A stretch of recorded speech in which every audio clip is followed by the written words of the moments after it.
Percaya atau tidak, level kebencian kepada mantan Presiden Joko Widodo dan juga kepada keluarganya, termasuk kepada Wapres Gibran Rakabuming Raka, sudah pada level yang sangat memprihatinkan.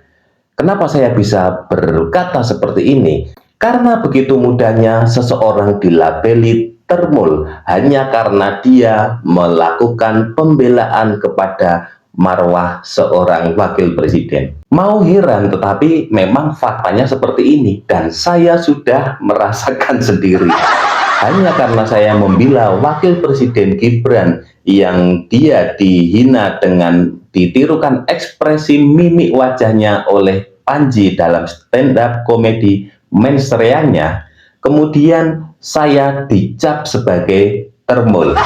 Dan ini ternyata polanya sama, teman-teman, bahwa siapa saja yang membuat konten atau narasi yang berusaha memberikan nilai kebaikan terhadap entah itu kepada Wapres Gibran saat ini ataupun kepada mantan Presiden Jokowi, maka otomatis dia akan dicap sebagai termul alias ternak Mulyono.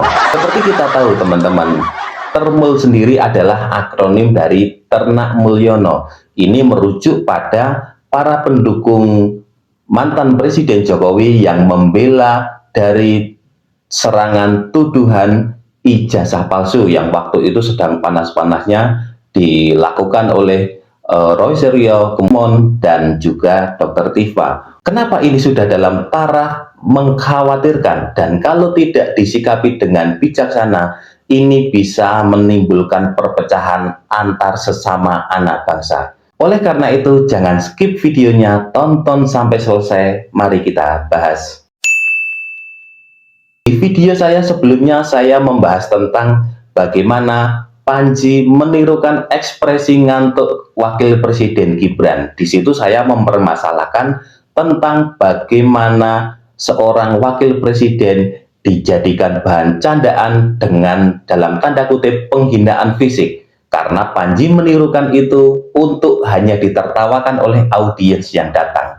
Sekali lagi, ini perlu ditekankan bahwa boleh kita mengkritik kebijakannya, programnya, dan sebagainya sekeras apapun, karena itu perlu sebagai kontrol. Tetapi ketika sudah menirukan fisik, menirukan gestur wajah, menirukan mimik wajah, ini sudah jatuhnya, kalau menurut saya ini sudah penghinaan. Karena tidak sepantasnya seorang wakil presiden mendapatkan perlakuan seperti itu. Dan tentu saja kita bisa flashback ke tahun 2024 saat waktu itu sedang panas-panasnya masa debat calon presiden.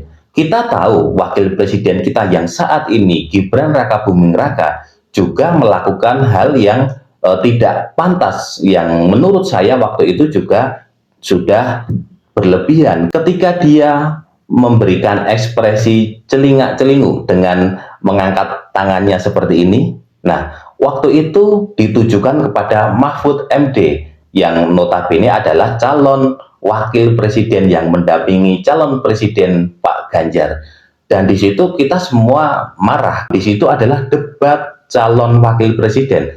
Artinya di situ adalah saling beradu gagasan, saling menyerang, tetapi dalam ranah debat, bukan menghina fisik. Dan waktu itu kami juga keras menentang apa yang dilakukan oleh Gibran yang saat itu calon wakil presiden. Artinya, saya pribadi konsisten bahwa cara-cara seperti itu dengan melakukan gerakan fisik yang tujuannya adalah untuk merendahkan atau menghina, itu tidaklah bisa dibenarkan. Demikian juga ketika akhirnya ternyata rakyat Indonesia sudah memutuskan untuk memilih presiden dan wakil presidennya adalah Prabowo Gibran, ya kita hormati beliau sebagai pemimpin kita. Nah, maka dari itu ketika Gibran sudah menjadi wakil presiden dan dia diperlakukan seperti itu oleh Panji, sama saya pun juga tidak bisa menerima, karena bagaimanapun juga kita mesti menghormati pemimpin kita. Tetapi apa yang terjadi, teman-teman? Karena video itulah kemudian banyak yang komentar, wah ini termul, ini termul. Wah, akhirnya termulnya muncul dan sebagainya dan sebagainya. Hanya karena saya membela martabat seorang wakil presiden, kemudian saya dicap ternak Mulyono. Wah, luar biasa ini teman-teman. Ternyata semudah itu kita mendapatkan stempel Termul. Tetapi ini satu hal yang cukup mengkhawatirkan, karena pembelahan di masyarakat ternyata begitu luar biasa. Karena seolah-olah apapun yang berhubungan dengan mantan Presiden Jokowi, entah itu Pak Jokowi sendiri ataupun Gibran sebagai anak dari Pak Jokowi, semuanya bebas dihina sehina-hinanya. Ini tentu tidak boleh dibenarkan. Kita semua tahu teman-teman bahwa tuduhan dugaan ijazah palsu mantan Presiden Jokowi saat ini sudah memasuki babak baru, yang mana justru orang-orang yang dulu menyerang mantan Presiden Jokowi dengan keras satu persatu sudah mulai luntur. Kabar terakhir yang mana Egy Sujana dan Damai Lubis sudah menemui mantan Presiden Jokowi di Solo. Kemudian terdengar informasi bahwa mereka intinya meminta maaf karena sudah mencemarkan nama baik Presiden. Kita tidak tahu yang benar seperti apa, tetapi yang bisa dilihat dari media bahwa ternyata soliditas dari mereka-mereka yang menyerang ijazah mantan Presiden Jokowi tidaklah solid dan kini mulai tercerai-berai. Kita tahu tinggal 3 nama saja, yaitu Roy Suryo, Rismon Sianipar, dan Dr. Tifa. Itu yang saat ini masih solid, karena bagaimanapun juga polemik ini mau digoreng seperti apapun, toh dari pihak UGM sudah menyatakan bahwa ijazah mantan Presiden Jokowi asli, dan benar bahwa mantan Presiden Joko Widodo pernah menempuh pendidikan di Universitas Gadjah Mada dan diwisuda. Sekarang mau bertanya apa lagi? Mau memperdebatkan apa lagi? Semestinya kita sebagai sesama anak bangsa harus bersatu. Ingat teman-teman, saat ini geopolitik dunia sedang panas.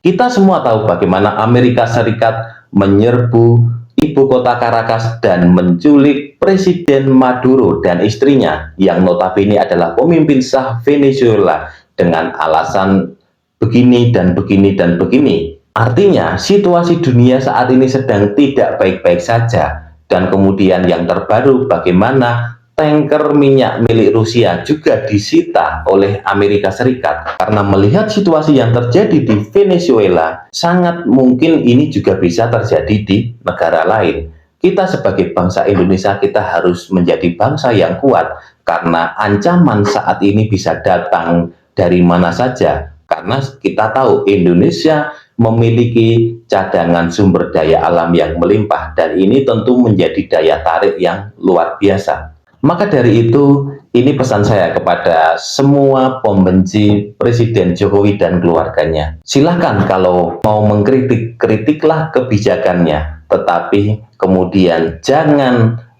terus dengan seenaknya kita menghina mantan presiden dan juga wakil presiden saat ini yang sedang menjabat.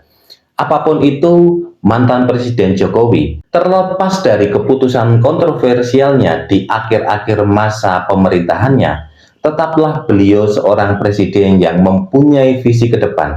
Bagaimana dia meratakan pembangunan di Indonesia, bagaimana dia berani memindahkan ibu kota negara ke Kalimantan, kemudian bagaimana dia juga berani memutuskan untuk menyamakan harga antara BBM di Pulau Jawa dan juga BBM di Papua. Bagaimana pula dia juga menggenjot pembangunan infrastruktur di luar Pulau Jawa sehingga mampu untuk supaya bisa mengejar ketertinggalan yang begitu jauh.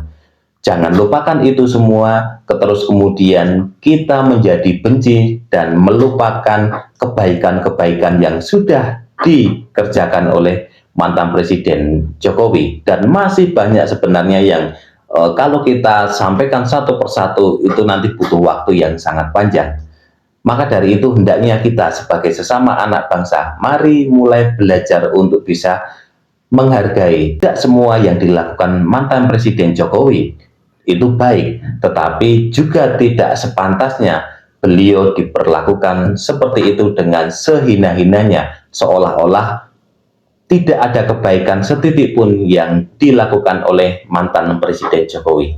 Nah, menurut kalian bagaimana? Silahkan tulis pendapat kalian di kolom komentar di bawah ini. Sekian video kali ini, terima kasih sudah menonton Nesia Insight. Saya Vincent Nugraha, sampai jumpa di video selanjutnya. Terima kasih.